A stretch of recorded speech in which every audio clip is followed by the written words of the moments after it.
Ahojte, volám sa Lenka, mám 27 rokov a atopickú dermatitidu mám od narodenia, ale prejavila sa tak od 20-19 rokov.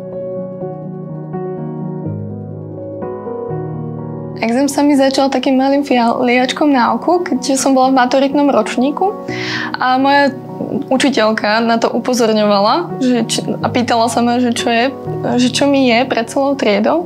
To vo mne vyvolávalo stres, až keď som začala maturovať, tak som môj exém objavil už na celej tvári z toho všetkého stresu. Čiže to bolo u mňa vyvolané viac menej tým psychickým aspektom.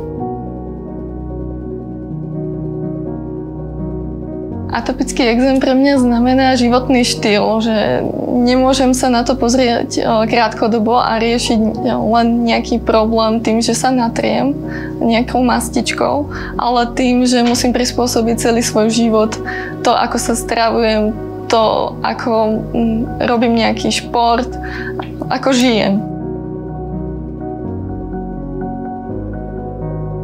Alergická som najviac na radu, že neškrab sa, lebo to sa vlastne nedá neškriabať. To je ako keby vás poštípala včela a niekto vám odporúči neškrab sa, ale vy aj tak musíte, lebo vás niečo tak vnútorne uľaví vám to.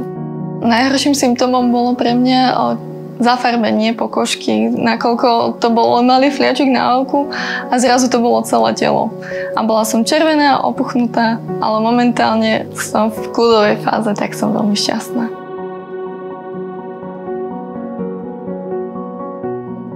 Neškrab sa a informuj sa u svojho lekára o novej liečbe.